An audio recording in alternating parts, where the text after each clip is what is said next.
Hi YouTube friends, it's Victoria from Victoria Makes. Now today we're going to make florentines, which are beautiful sort of caramelised biscuits and topped with a bit of chocolate. And I think they originate in Europe. They're delicious at Christmas and they're beautiful to give as gifts as well. So I hope you'll join me. They're really easy. There's hardly any ingredients. They're a lovely gift to give to someone, and hopefully you'll like the recipe and be able to make some for yourselves and to give as gifts again. So I'm just going to let you know about the ingredients. You need to put it in the oven at 160 degrees Fahrenheit. Don't bake for very long, it's only about 15 minutes. I'm just going to read you the recipe now. So you'll need 50 grams of butter, 75 grams of brown sugar, half a tablespoon of plain flour, a tablespoon of double cream, and these extras are entirely up to you. So I use 25 grams approximately of chopped mixed peel and 40 grams of either dried cranberries or dried or glacé cherries and 40 grams of chopped nuts. They're also beautiful if you top it with white chocolate and put pistachio nuts in as well. And when I do pistachio nuts and white chocolate, I always put a little bit of almond flavouring in because that's really nice, and it sort of gives a nod to a Middle Eastern flavour. So dried cranberries and pistachios, a little bit of almond would be gorgeous as well, and topped off with white chocolate. If you don't like white chocolate, use milk chocolate or plain chocolate. You know, it's a recipe that can be tweaked to what you want it to be. So that's the ingredient, and the method is really easy as well. So you melt the butter and sugar and half a tablespoon of plain flour over very low heat, and take off the heat after the sugar has dissolved. Then all you do then is mix carefully in a tablespoon of double cream and mix it in really thoroughly, and then add your peel, nuts, dried cranberries, cherries, whatever you're going to put in. The tablespoon of the mixture onto baking sheets that have been lined with parchment paper, and you just basically need a little blob. Now in the oven, that little blob will spread a lot, so you need to give a good space in between each blobs on the baking sheet to allow for the expansion in the oven. And I'll show you that shortly. When it's actually been baked for 15 minutes, remove it from the oven and cool it on the tray. And this is the most important thing, because you've actually lined it, it stops it sticking.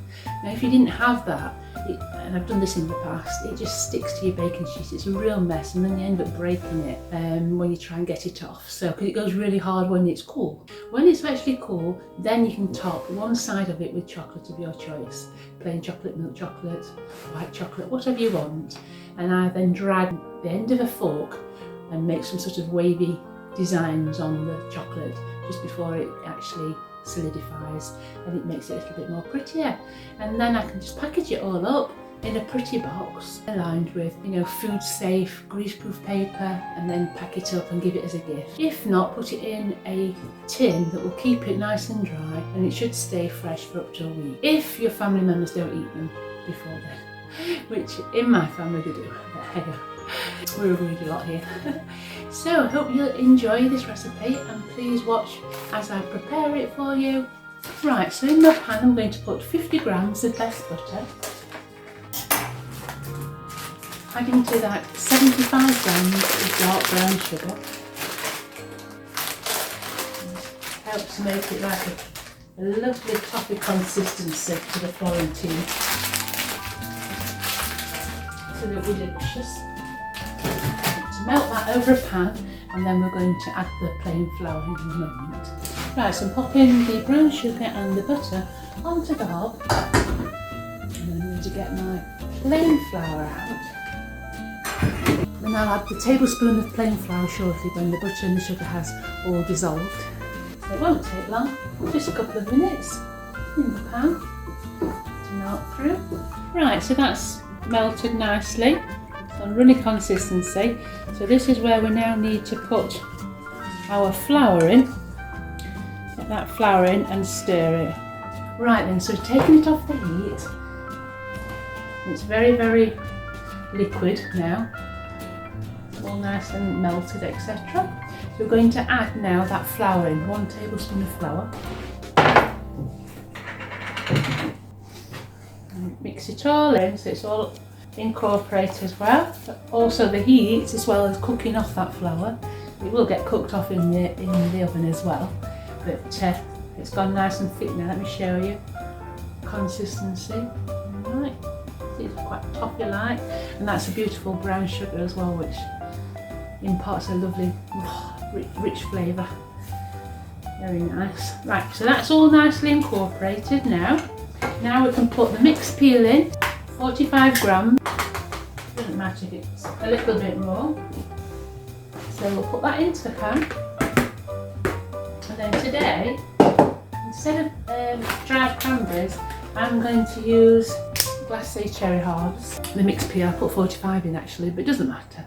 A few more won't hurt. So 40 grams approximately of your extra fruit. This being quite big, that's 41. But as I say, it doesn't really matter. And then I'll just lightly chop those down so they're small bits, not huge chunks of cherries. So I've chopped those down now, the cherries, into small bite-sized mini pieces. Pop that in the saucepan. Okay, and then the nuts we want. And again, it's 40 grams of chopped nuts. Cashew nuts today. Basically what I've got. I had some chopped nuts that they got eaten before I did this recipe. As I say, that's what happens in our house. Everything gets eaten if you're not careful. Obviously, you can just put them in a bag and bash them with a rolling pin as well. I don't mind the unevenness of them. Right, I'm going to pop that in the pan as well. A few more bits of the mixture. And now I'm going to quickly stir it around before it starts to solidify. It does solidify quite quick. With it being a cold day, it's getting quite cold now. I need to move quite quickly. Mix everything in. So I've put the double cream in and I've stirred it. Mix it all in. And let me show you the consistency it is now. And I'm going to pop it on the baking tray now. This is about an 8x8 baking tin, and all I've got is 4 blobs, so it will expand a lot. So give it a lot of time. Right guys, I'm just going to get those Florentines out of the oven. Right, can you see how much they've increased in size? There were 4 little blobs, wasn't there? So they've actually really flattened in the baking process. So if you leave them a little while just to cool down on the tray, and then you can start melting the chocolate. So I'm going to leave that for about 20 minutes, and I'll come back to you and show you it when it's actually gone hard, and then we can put all the chocolate on them. So Florentines have been in the fridge to chill off. So I'm going to get them out now, and I'm going to melt the white chocolate and then cover the back of the Florentines. I'm going to just flip these over so we've got the flat edge facing upwards. Nice bit of white melted chocolate, and just basically pour a blob on each with the back of the spoon. Try and get it on the wheel. That'll work very quickly. It's actually helping it to solidify very quick. I'm having a bit of difficulty. The mere fact that it's just come out of the freezer because they're that cold now. And normally I don't have them in the freezer, so I don't always have this problem, but it's obviously really cold, so it's really solidifying very fast. But for the purpose of this video, I thought I would do it to quicken it up a little.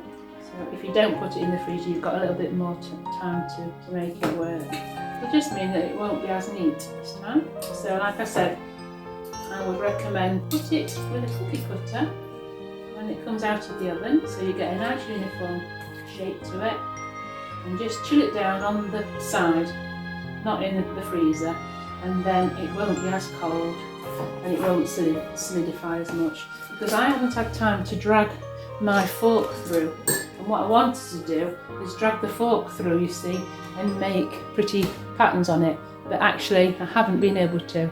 But to be honest, it's all swirled with chocolate.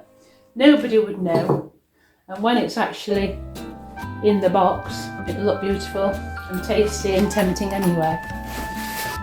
So I hope you agree, it's a very simple recipe, but it's a really nice tasty treat to give someone as well. So I'm just going to show you what they look like. Top tips to take from this, I think, is use a cookie cutter. When you get it out of the oven, just put your cookie cutter into the Florentine, just cut it out so all the shapes are uniform. And when you just chill it down, chill it on the side, don't put it in the freezer like I did, and then it won't actually make the chocolate solidify as quick. Then you can drag obviously the fork through it. So they're all right anyway with the chocolate on the back. It's just it'll look a lot more professional this way. So I'll show you what they look like. Thank you for watching. Please hit the like button. Hope you'll stay with me and subscribe. Just started my channel, so bear with me if it's not perfect. It's all a learning curve, so hopefully I'll get better at this. And yeah, have a great Christmas. I will be having another video before Christmas as well, so I hope you can watch that as well. So I'll just show you what the Florentines are like, and I hope that you enjoy some too. So here are the Florentines, and as you can see, I've turned some over so you can see the bottom of the Florentine and some on the top, so you can see what they look like, and they make a lovely gift, as I said before. Hope you enjoy. Thanks for watching. Bye now.